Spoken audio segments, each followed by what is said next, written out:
Friday, September 18, 1936. 4:23 a.m. West 133rd Street, Harlem, New York. Cletus Hargrove's hands would not stop shaking. They had been shaking since the drive north, since the night Bumpy Johnson's men arrived at his farm in Edgefield County without knocking, without announcement, without the warning he had told himself would always come, and they were shaking still, 3 days later, on his knees on the wet pavement of 133rd Street, while the first gray light of morning pressed up slowly between the buildings and the smell of the Hudson came in off the river. Cold and without mercy. Hargrove still wore his deputy's uniform shirt. The star-shaped badge was gone. Someone had removed it with precision, leaving only the shape of it pressed into the fabric, the ghost of an authority that had been taken from him without ceremony. A photograph lay on the concrete in front of him. Bumpy Johnson had placed it there with 2 fingers, flat and deliberate as a deed of ownership, and stepped back without a word. The photograph showed a woman named Minnie Eloise Johnson sitting on a porch she had not been able to return to since the 8th of September. Ruby Mae Simmons had come out of her laundry at 133rd Street before dawn the way she came out every morning, had done it for 19 years, to bring the milk bottles inside before the street traffic knocked them over. She stopped 3 steps past her door when she saw the men. 6 of Bumpy's men arranged in a loose half-circle on the wet sidewalk. Hargrove at the center of that circle on his knees. Bumpy standing 10 feet back in a charcoal wool suit and a gray hat, one hand in his coat pocket, studying the photograph on the ground with the particular patience of someone whose every decision had already been made and set in order days before this moment. Ruby Mae's milk bottle went back against the door frame. She did not run. She pressed herself flat into the shadow of her threshold and watched. "Lord above," she said low enough that only the bricks heard her. "He brought one of them all the way up here to answer for it." Bumpy did not look at Ruby Mae. He crouched in front of Hargrove, balanced on the balls of his feet, and considered the photograph the way a man considers an invoice he already knows the total of, checking it not for information but for confirmation. 7 men had participated in what happened to Minnie Eloise Johnson on the night of September 8, 1936, in Edgefield County, South Carolina. 5 of those men were accounted for within 72 hours of Bumpy giving the order. 1 was unaccounted for until the 41st hour, found at a relative's property outside the county line. Cletus Hargrove, deputy sheriff, badge removed, had been driven 1,200 miles north and was kneeling on the pavement of 133rd Street with a photograph of an old woman on the wet concrete in front of him, and his hands would not stop shaking. This is that story. In the autumn of 1936, the machinery of racial terror in the American South did not operate as an aberration from the normal functioning of American society. It operated as its infrastructure, a system as organized, as reliably maintained, and as deliberately constructed as a county road or a courthouse calendar. Between 1882 and 1936, 4,743 black Americans were recorded as having been killed by lynching in the United States. The word, recorded, carries its full weight in that sentence. The actual number was higher. In 1936 alone, there were 8 documented lynchings across 5 states. The Dyer anti-lynching bill had been proposed in Congress 4 separate times and killed by Senate filibuster on each occasion, the most recent being 1935. Franklin Roosevelt refused to attach his signature to any version of it. He had done the arithmetic and determined that Southern Democrats were worth more to his majority than black lives were worth to his conscience, or his record. Edgefield County, South Carolina, had a history that ran from before the Civil War, straight through Reconstruction, and out the other side into 6 decades of organized political violence and reprisal. Its peace officers did not enforce the law neutrally. They understood their function to be the enforcement of racial hierarchy by whatever instruments kept that hierarchy intact.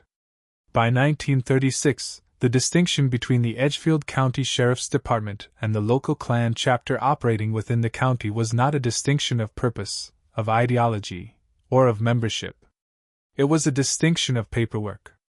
A black woman assaulted on her porch in Edgefield County in 1936 had 3 choices available to her. She could absorb the harm in silence and remain. She could attempt to file a report with the same office whose members had carried out the assault. Or she could send word north to family who had already migrated to cities where power arranged itself differently. The third choice was only functional if the family member who received the word held enough of that differently arranged power to do something with it. Most families in Harlem did not have that third option. The Johnson family did. On a Tuesday evening in the second week of September 1936, a woman named Minnie Eloise Johnson sat on her sister's porch on Sumter Road in Edgefield County and read a letter from her grandson Marcus for the third time that evening, and 3 cars came up the road without their headlights on. Tuesday, September 8, 1936. 7:44 p.m. Sumter Road, Edgefield County, South Carolina.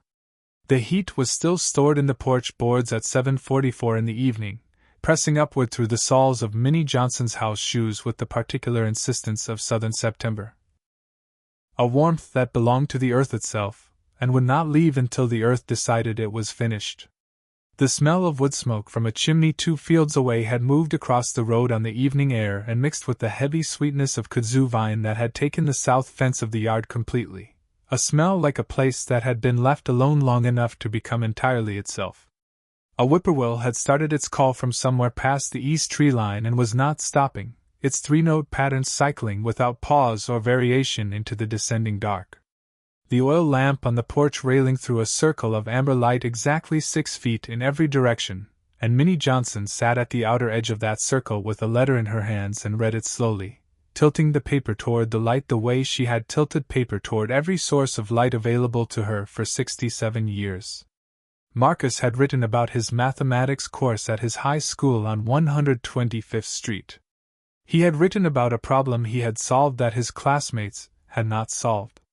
He had used the word professor to describe one of his instructors, and Minnie read that word and touched it with the tip of one finger, moving her lips without sound. She had one specific wish for Marcus Johnson that she had been carrying for 12 years. A wish she had formed on this same porch when Marcus was 5 years old, when he stood in this same yard with a seriousness that does not belong in a 5-year-old's face and announced with complete conviction that he intended to become a teacher. Minnie had decided that morning, the morning of Marcus's announcement, that Marcus would be the first Johnson to hold a blackboard, to stand at the front of his own classroom, to have a room full of other people's children who would carry what he gave them out into the world and pass it forward.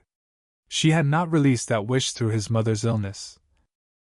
The family's migration to Harlem, the crowding, the difficulty, the 12 years of everything that followed.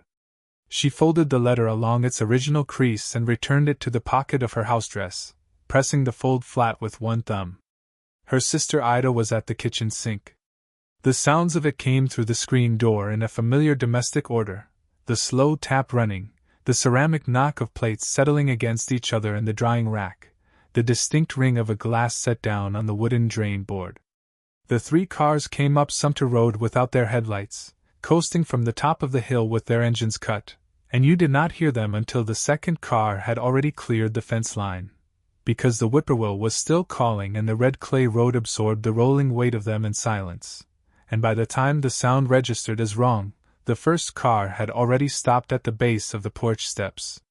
Minnie rose from her chair. The second car stopped behind the first. The third car idled in the road.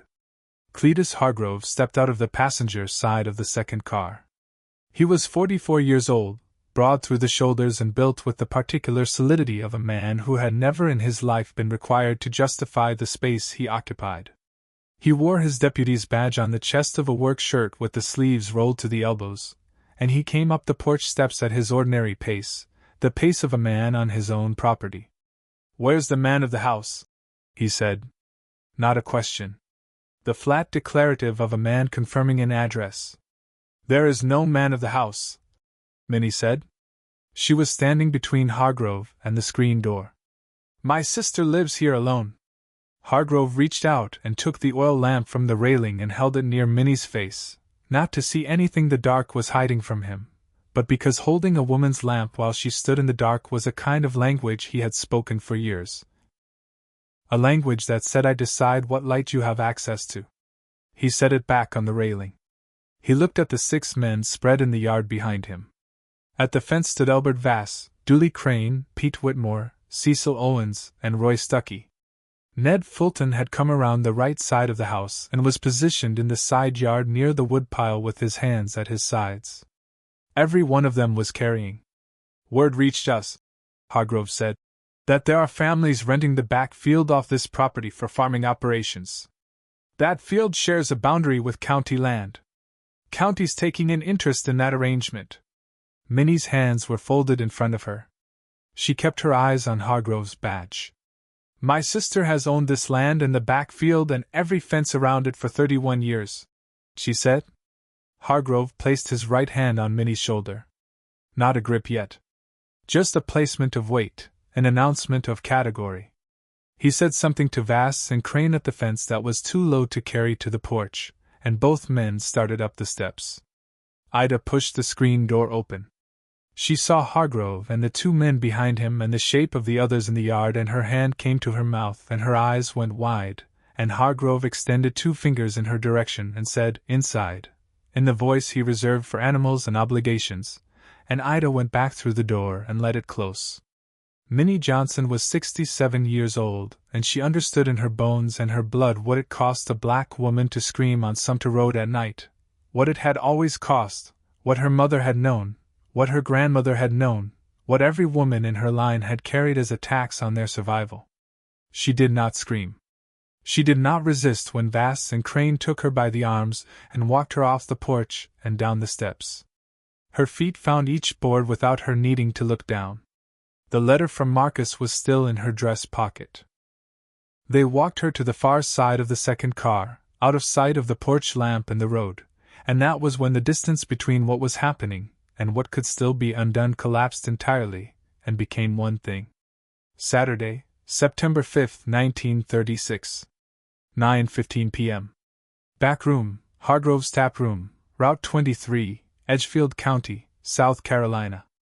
3 days before Minnie Johnson read Marcus's letter for the 3rd time on the Sumter Road porch, Cletus Hargrove sat in the back room of a business he operated under his wife's name, and wrote 7 names in a notebook with a red paper cover, printing each name with the care of a man who wanted them legible and permanent.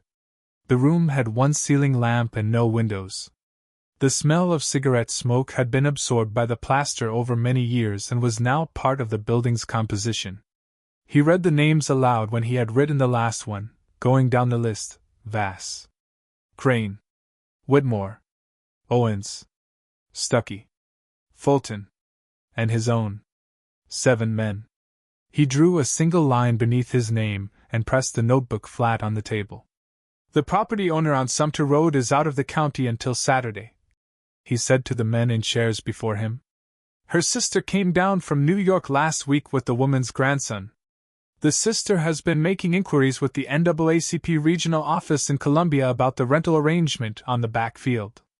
He let that sit for a moment. "We go Tuesday evening. We go quiet, no fires, no weapons discharged. We deliver a message. The kind that doesn't require a second delivery." Albert Vass ran his thumbnail along the edge of the table. "What kind of message?" "The kind that travels," Hargrove said. "All the way to New York, if that's where it needs to go." Dooley Crane looked at the ceiling, then back at Hargrove. "Her son's the numbers man up in Harlem. Johnson. The one who runs for the Luciano woman." Hargrove picked up the red notebook and held it for a moment without opening it. He did not look at Crane. "Her son is 1,000 miles away," he said, "operating in a city where what he is doesn't carry any weight down here, because this is Edgefield County, and he is not here, and he will not come here, not for an old woman's bruised pride, not for her sister's land dispute, not for anything that happens on Sumter Road on a Tuesday evening." He set the notebook back on the table and pressed it flat again with his palm. "Nobody comes down here for an old woman. Nobody ever has. That is not a guess. That is the history of every Tuesday evening in this county since before either of us was born." He stood up. The meeting was over. Tuesday, September 8, 1936. 8:02 p.m. South side of the second vehicle, Sumter Road, Edgefield County, South Carolina. The road ran empty in both directions. No lights. No movement on it. They worked without lanterns, using the ambient wash from the Sumter Road farmhouse porch lamp to see what needed to be seen. Hargrove stood 6 feet back from the car and watched with his hands in his pockets, the same 6 feet, the same posture, the same flat attention he brought to any task he had delegated and trusted to be handled correctly. Vass had pulled the letter from the pocket of Minnie's housedress inside the first 20 seconds, held it open, glanced at it without interest, and dropped it in the red clay road. Whitmore had her left arm and Crane had her right, and she was on her knees in the clay, the red dust rising around the hem of her dress and settling on the backs of her hands. Minnie Eloise Johnson made no sound during the first portion of what they did. Her jaw was locked and her eyes were fixed on a point in the middle distance beyond the men in front of her, some private horizon that existed independently of Sumter Road, independently of Vass and Crane and the deliberate and practiced work they were doing. The whippoorwill had gone silent. Hargrove worked a piece of gum in his back teeth with a slow rhythmic pressure, and did not look away.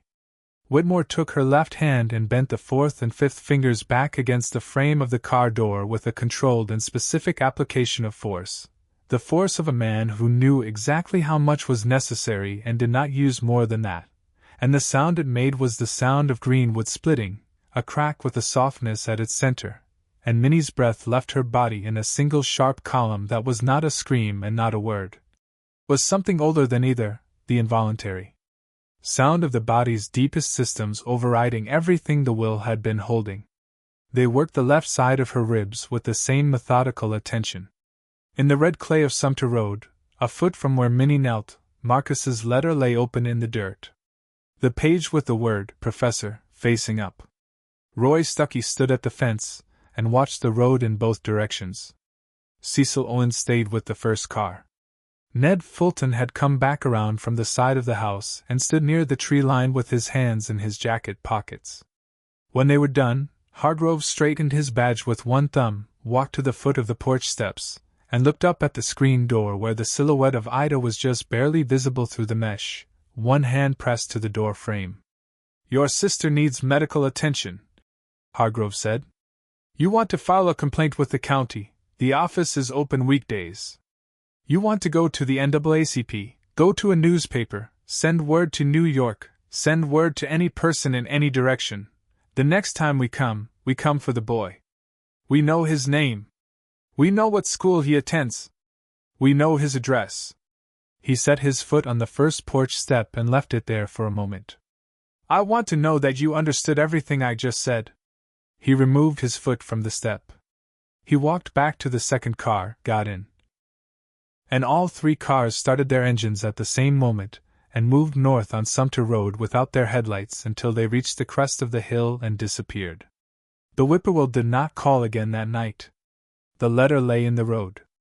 The lamp on the porch railing burned in its circle of amber for 2 more hours until Ida came out and carried it inside, and the road went dark. Wednesday, September 9, 1936. 6:18 a.m. Edgefield County General Hospital, South Carolina. The attending physician completed Minnie Johnson's admission form in handwriting that was careful and without urgency. 2 fractured digits on the left hand, 4th and 5th fingers. 3 fractured ribs on the left side, 2nd, 3rd, and 4th. Blunt force contusion to the left orbital socket producing swelling sufficient to close the eye. Lacerations to the lower lip and left cheekbone. The attending noted at the bottom of the form, in smaller script, "Patient ambulatory upon arrival, oriented ×3, refused sedation." Marcus Johnson arrived at the hospital at 10 minutes past 6 in the morning. He had been in Harlem when Ida's telephone call came through, and he had been moving toward a southbound bus before the call ended. He was 17 years old, and he walked into the hospital ward at a pace that had the character of restraint, of a body moving slower than it wanted to, and stopped in the doorway of his grandmother's room with one hand on the door frame and the other at his side. Minnie's left eye was swollen entirely shut. Her left hand was wrapped in white gauze from the knuckles to the wrist. The right eye was open and it found Marcus in the doorway. She turned her head toward him. She said, with the particular deliberateness of someone working around pain in specific locations. "You are going to finish school," she said, each word with the weight of something that had already been decided and did not require his agreement. "That is what happens next. You hear me." She closed her right eye and did not speak again for 4 hours. Marcus's hand tightened once on the door frame. Then it was still. 2 officers from the Edgefield County Sheriff's Department arrived at 11:45 in the morning. One of them took notes. The other stood near the window and looked at the parking lot.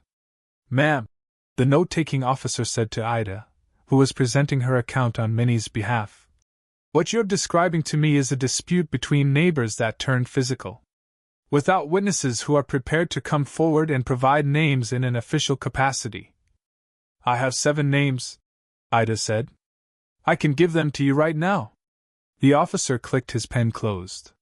"What this reads as, ma'am, is a gang-related altercation involving a property dispute. That is how we would have to classify it for filing purposes." He wrote something brief on the form. He separated the carbon copy and placed it on the bed, on top of the blanket beside Minnie's bandaged hand. "Case is settled for our office. The county courthouse is open Monday through Thursday if you want to file a separate appeal." He put his hat on. Both officers walked out without further exchange. Marcus was at the window, standing where the second officer had been standing, looking at the parking lot. He watched both officers cross to their vehicle and get in and drive away. In the bed behind him, Minnie's right hand moved once across the blanket, reaching, and found nothing to reach for, and went still. Thursday, September 10, 1936. 2:14 p.m. Bumpy Johnson's apartment, West 141st Street, Harlem, New York. Bumpy was at the kitchen table with a ledger open and a cup of coffee that had gone cold beside it when Calvin Reed came through the door at 14 minutes past 2. Reed was 31 years old and had been in Bumpy's operation for 6 years and had been present when Bumpy received most varieties of difficult information. He had not seen Bumpy's face do what it did in the 2 seconds after Bumpy finished reading the letter Ida had sent north through Clement Harris out of Charleston. What happened to Bumpy's face in those 2 seconds was not grief, and it was not rage, and it was not recognizable as either of those things or any other named condition. Every small continuous motion that a human face performs without its owner's awareness, the slight adjustments, the micro-expressions, the constant minor weather of a living face, went still at the same instant, as if every muscle had received a single command simultaneously and obeyed it without delay. Bumpy folded the letter along its crease. He set it on the table to the left of the cold coffee. He placed both palms flat on the table. "Who brought this?" he said. "Ida sent it with Clement Harris out of Charleston. Harris carried it to Thomas. Thomas brought it to me this morning." "When did Thomas receive it?" "Monday evening. And today is Thursday." Bumpy's palms did not move from the table's surface. "How many men were at the property?" "Ida counted 7. She said 3 cars?" "She said 7 men or 7 cars." Reed paused. 7 men. 3 cars. Where do they meet?" "Hargrove runs a tap room on Route 23 under his wife's name. Clement says Tuesday and Saturday evenings, regular." Bumpy picked up the letter and read it again from the beginning, slower. He set it face down on the table. He picked up the coffee cup, looked at what was in it, and set it back down without drinking. "Get me Levinson," he said. "Get me Thomas. Get me the photograph Ida sent with her July letter, the one of my mother on that porch in the yard." He stood from the table. "Send someone down to find out where each of those 7 men lives, where each of them works, and where each of them sleeps. All 7. Full detail. Hargrove's family, his property, his schedule." He moved toward the back of the apartment. "Everything." Reed was at the door. "Calvin." Reed stopped. Bumpy was standing in the hallway with the letter still in one hand. "My mother told Ida that if word reached me, I was not to do anything rash." He looked at the letter for a moment. "Tell Levinson I said to be thorough. Not rash." Reed went out. Bumpy stood in the hallway and then walked to the bedroom closet and took out a gray wool suit still in its dry cleaning wrapper, a suit he had not worn since April, a suit built for a specific kind of occasion. He laid it across the bed. He went to the window and looked north up 141st Street, and he stood there without moving for 4 minutes and 40 seconds by the clock on the bedside table, and then he went to the telephone. Saturday, September 12, 1936. 11:07 a.m. West 141st Street, Harlem, New York. Marcus Johnson came to Bumpy's apartment on the morning of the 12th with a .32 caliber revolver in the right pocket of his jacket, and a bus schedule folded in his left breast pocket, a schedule for a southbound route that made a stop in Edgefield County. He was 17 years old and had ridden north from South Carolina on an overnight train without sleeping and had not eaten since the previous day at noon, and he stood in the doorway of Bumpy's kitchen, the same posture, the same hand on the same kind of frame, with his right hand in his jacket pocket. Bumpy's Lieutenant Thomas was in the kitchen corner with a newspaper, not looking at Marcus. He did not look up when Marcus entered, and he did not look up during the conversation that followed. Bumpy was at the table with both hands around a fresh cup of coffee. He examined Marcus for a long time without speaking, the jacket pocket, the face, the jacket pocket again. "Sit down," he said. Marcus did not sit down. Bumpy turned his coffee cup 1/4 rotation on the table. "Your grandmother is at the hospital in Edgefield County. Her sister Ida is with her. She will be released by the end of this week." He turned the cup another 1/4 rotation. "She told Ida to tell you she wants you back in school by Monday morning." "I am not going back to school," Marcus said. Bumpy looked at the table. "What did she say to you?" he said. "When you were in that room with her?" Marcus's jaw shifted once. He said nothing. "What did Minnie Johnson say to you in that hospital room before you got on the northbound train?" The silence ran for a full 10 seconds. Marcus pulled his hand out of his jacket pocket. The revolver was in it, a small thing, blue steel, grip wound with black electrical tape, and he set it on the table in front of him and looked at it sitting there. "She said to finish school," he said. Bumpy reached across the table and picked the revolver up with one hand. He turned it once and put it in his own jacket pocket. "You carried that into Edgefield County," Bumpy said. "And you are a 17-year-old black boy with a firearm in Edgefield County, South Carolina, and you already know exactly what Cletus Hargrove does with that. You know his name. You know exactly what he does." He set his coffee cup down. "That is the only version of this where they come out on top. That is the outcome they would prefer. You walking into their county alone with that gun in your pocket is the one scenario in which they do not lose anything." Marcus sat down. Bumpy studied him for a moment, the jacket, the face, the hands on the table that were not entirely steady. "Your grandmother has carried one specific wish for you for 12 years, he said. "One wish. If you go to that county with that gun, you put that wish in the ground beside yourself, and it doesn't come back. If you stay and finish school, you put it somewhere the whole street can see it." He let that settle. "The classroom she wants for you, that lasts longer than Cletus Hargrove. It lasts longer than the county. It lasts longer than anything those 7 men touched on Tuesday night. That is the math your grandmother has been doing for 12 years. Thomas turned a page of his newspaper. "What happened to her, Marcus. Not to me." Bumpy did not raise his voice. He did not move his hands from the table. "What I do about it is mine to handle. What you do about it is a classroom. You build what she wanted you to build.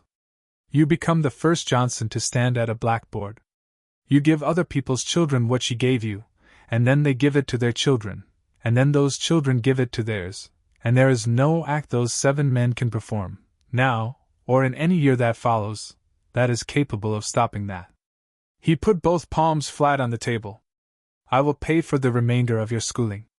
I will pay for 4 years of college at any institution that accepts a young man with your academic record. You go to school Monday. You come back here Saturday and you tell me your teacher's name." Marcus looked at the empty pocket of his jacket. "Go home," Bumpy said. "Eat something first." Marcus stood. He went to the door and stopped there with his hand on the frame, the same hand, the same frame, and did not turn around. "They're going to say he came 1,200 miles for an old woman," Marcus said. Bumpy picked up his coffee. "Let them say it," he said. Tuesday, September 15, 1936. 10:44 p.m. Hargrove's Tap Room, Route 23, Edgefield County, South Carolina. Cletus Hargrove was in the middle of a story about a cattle auction in Aiken County. The punchline of it, the part where the auctioneer made the mistake, when the front door of the tap room came off its hinges. Not the lock. The door itself. The hinges were pulled clean from the frame, working from the bottom hinge upward by two men who had been at the hardware for 40 seconds in the dark outside while Hargrove talked and Vass and Stucky drank, and the three of them were entirely at ease. Entirely satisfied that the Sumter Road matter was settled, and behind them. The door came in and hit the floor, and the sound it made going down was the only announcement that preceded the first man through the opening, then the second, then four more behind them moving through the lamplit room in plain clothes with the particular efficiency of men executing a plan that required no discussion. Vass had a bottle in his hand at the bar. He set it down with great care, as if the gentleness of setting it down might renegotiate the terms of what was happening. Stucky was in the back booth. He rose and his hand moved toward his hip and then came away from his hip because there were already two men at the booth before his fingers reached anything. Hargrove's palms went flat on the table, the universal language of a man attempting to communicate harmlessness to something that was not measuring the performance. For minutes after the door came off the frame, all three men in the tap room were secured and the room was quiet. Bumpy Johnson came through the opening last. He walked the length of the room without any change in pace, past Vass at the bar, past the back booth, past the mounted deer head on the far wall, and stopped in front of Hargrove's table in a charcoal wool suit, both hands loose at his sides, and stood there without speaking and let Hargrove look at him. Hargrove's confidence had been intact as recently as 9 that morning. He had sat at this same table and told Dooley Crane that the Sumter Road business had run its natural course. The woman had filed nothing, the NAACP had not contacted the county, there had been no further communication from any direction, and the family in New York was numbers people, and numbers people calculated consequences before they acted. And the calculation on driving 1,200 miles for an old woman's bruised ribs came out the same way every time, which was not worth it, which was too far. Which was someone else's county, and someone else's law. He had said this with the ease of a man who had run the same calculation a dozen times before and been right each time. He had poured a second coffee. He had been satisfied. What remained of that confidence in Hargrove's face now was its absence. Each molecule of certainty departing in sequence while Bumpy stood in front of him and said nothing, and the gap where the certainty had been filled with something that had no name in Hargrove's experience. "I have money," Hargrove said. His voice was doing something he was not directing it to do. "I have property in the county. There are arrangements that can be made, territorial, financial." "You had a county," Bumpy said. "Past tense. I have men in the state office. There are connections in Columbia who—" "You had protection," Bumpy said. "Past tense. You put a hand on me and every affiliate in the state." Hargrove's voice climbed without his permission. "There are men in 17 counties who will—" "Name one of them," Bumpy said. Hargrove stopped. "Name one man in one of those 17 counties who is driving to Harlem for you tonight. Say the name." Outside on Route 23, nothing moved. The tap room's back windows showed pine trees and dark sky. Levinson came through the doorway with Dooley Crane, then Cecil Owens, then Ned Fulton. Pete Whitmore was brought in at 11:22, located at a property 4 miles east. At the broken doorway, the tap room's floor sweep, a 19-year-old named Willis who stocked shelves and closed up, had pressed himself against the back wall with both arms behind him and his eyes on the ceiling, not looking at anyone, not moving. Bumpy saw him there and looked at him for 1 second. "Step outside," Bumpy said to Willis. "Sit on the road in front of the building. Do not move until we have gone." Willis went through the broken doorway at a pace that was nearly running, and then was. All 7 men from the Red Notebook were present. They were moved outside, loaded into 2 cars, and driven south on Route 23 for 14 miles to a property on a red clay road where there was a farmhouse with a porch, and an oil lamp burning on the porch railing, and the smell of wood smoke from a chimney 2 fields east. It was Sumter Road. It was Ida's house. The lamp on the railing was the same lamp. Wednesday, September 16, 1936. 12:31 a.m. Sumter Road, Edgefield County, South Carolina.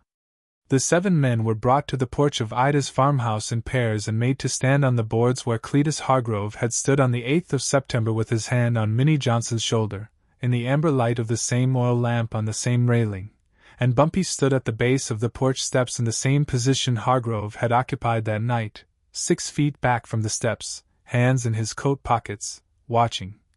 And the structure of the thing was deliberate and visible and exact. Bumpy held a photograph.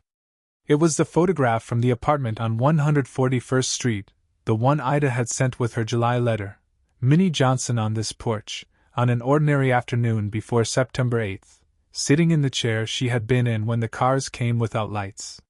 He showed it to each man in sequence, holding it at their eye level without speaking, giving each man the full duration of the looking. He did not explain the photograph. He did not ask whether they recognized the porch. Then Marcus Johnson came up the steps. He was 17 years old, and he carried nothing. He wore his school jacket, the one from his high school on 125th Street with the school's name across the chest, and he walked to the center of the porch and stood on the boards of his great-aunt's house in Edgefield County, South Carolina, on the boards where his grandmother had been taken from her chair on the night of September 8th, and he faced the 7 men, and he spoke. He did not speak about what they had done. He did not use the word pain or punishment, or justice or revenge. He spoke about his grandmother's hands. He said that his grandmother's hands were the first hands that had held him when he was an infant, and that those hands had pointed at every book he had ever opened and told him that the book was more powerful than anything these 7 men had ever controlled or would ever control, and that on the night of September 8th those hands had been holding a letter in which he had used the word professor to describe one of his teachers. And that is what she had on this porch when they came for her. His future held in her hands. He said that her hands being broken did not break what she had been holding, because he still carried it, intact, and that he intended to become a teacher, and that his classroom would hold children who would carry what he gave them out into the world, and those children would carry it to their children.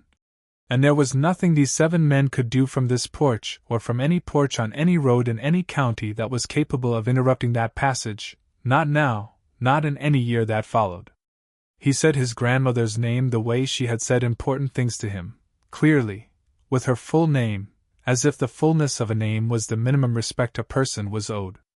Minnie Eloise Johnson.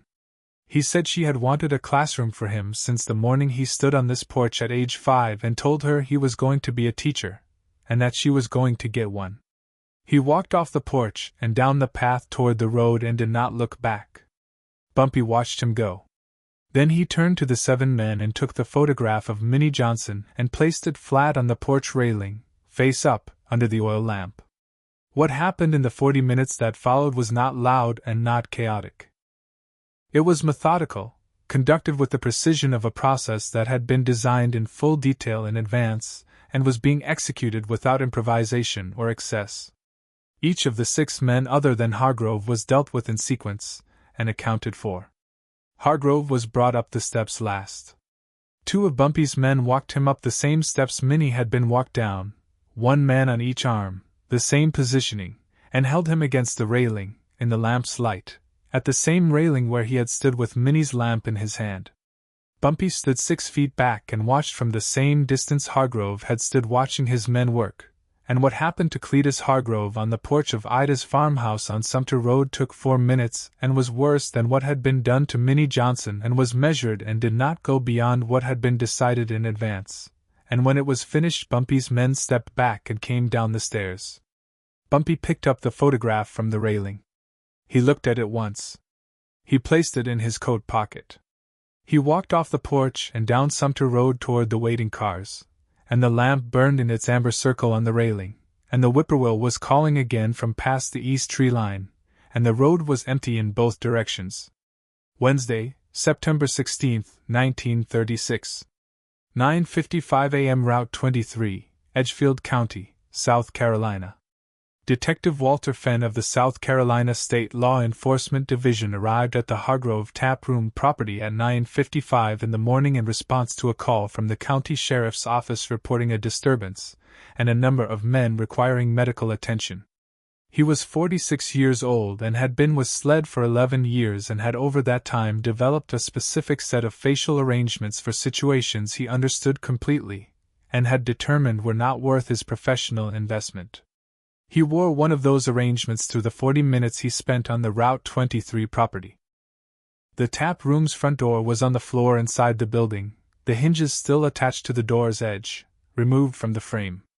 Fenn noted this. He noted the 7 injured men, all white, all Edgefield County residents, 2 of whom were employed by the county sheriff's department. He noted that Cletus Hargrove, deputy sheriff, had sustained injuries consistent with a coordinated targeted assault. He noted the absence of any recovered weapons, any identified suspects, any usable physical evidence, and any civilian witnesses with sufficient motivation to provide a statement. Under the classification field of his report he wrote, "Gang violence." He underlined it. In the notes field he wrote, "Internal dispute. Parties known to each other. No evidence of outside involvement." He clicked his pen closed. He put his hat on. He walked back to his car and drove north toward the county line at his ordinary pace. On that same morning, the editor of the Harlem Amsterdam News received a handwritten note at his offices at 2293 7th Avenue, delivered by a messenger he did not recognize and could not subsequently identify.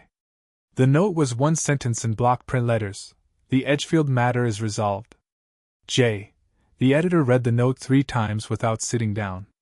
He folded it and put it in a locked desk drawer, where it remained undisturbed for 11 years.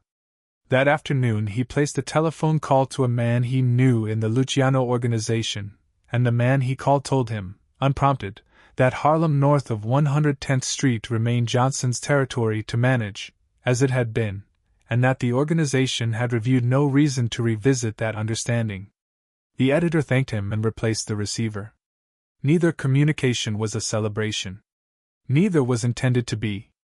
On September 21, 1936, Cletus Hargrove submitted his resignation from the Edgefield County Sheriff's Department, citing health.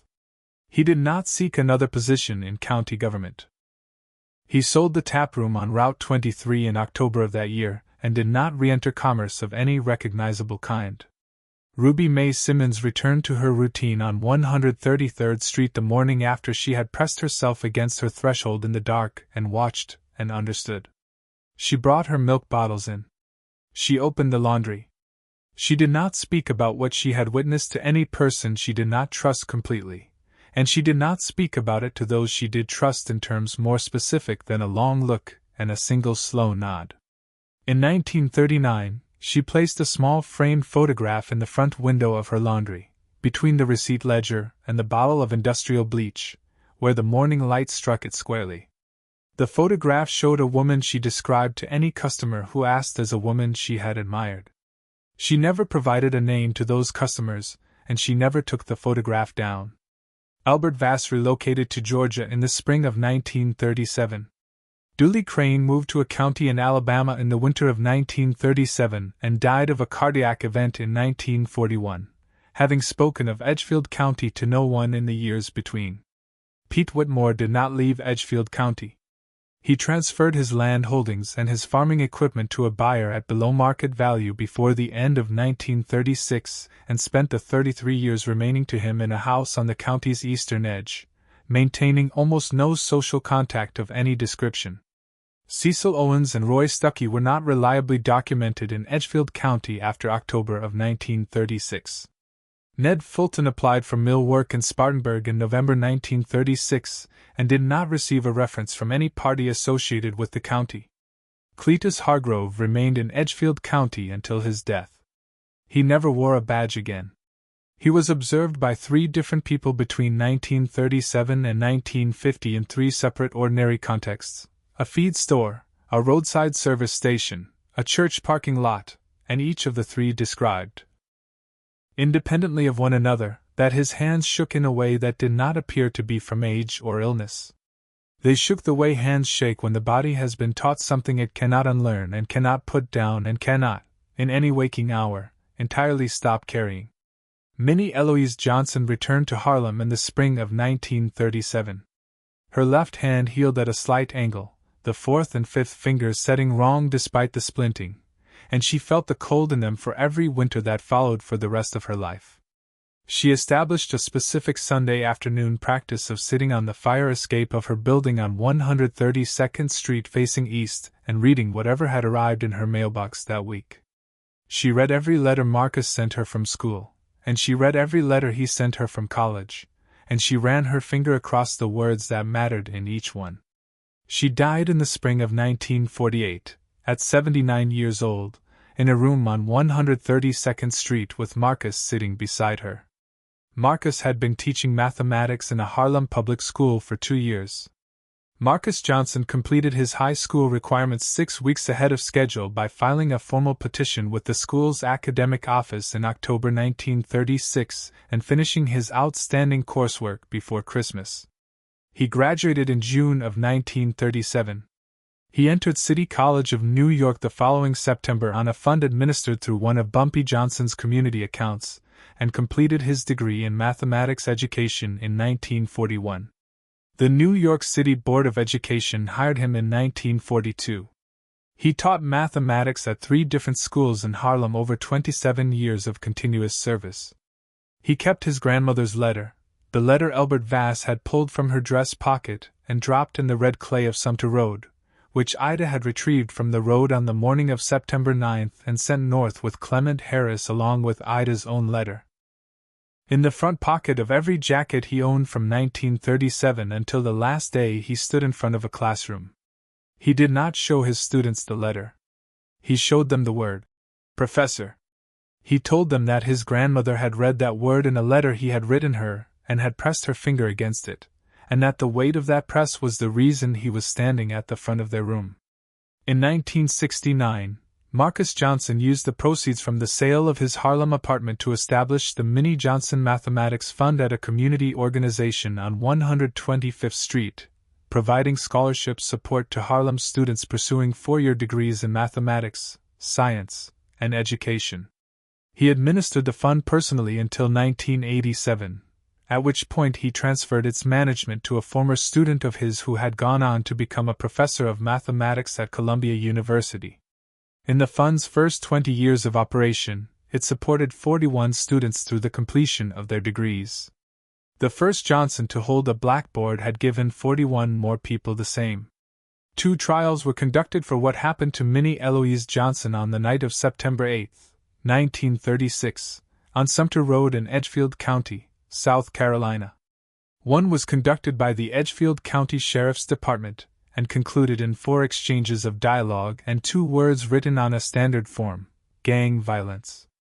The other was conducted 8 days later, on the same road, in the light of the same lamp, on the same porch boards, by a man who drove 1,200 miles and used the exact architecture of the crime as the architecture of the answer, the same steps, the same railing, the same position, the same 6 feet of deliberate distance.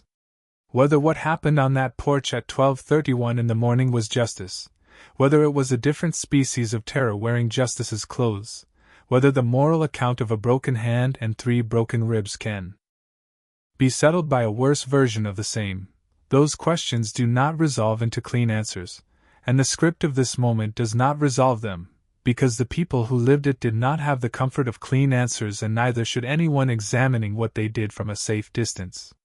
What is certain is this: in 1936, in a country that had recorded the deaths of 4,743 black people at the hands of racial terror and filed each one as local business, a 67-year-old woman was dragged off her sister's porch in the South Carolina dark for the act of holding her grandson's future in her hands.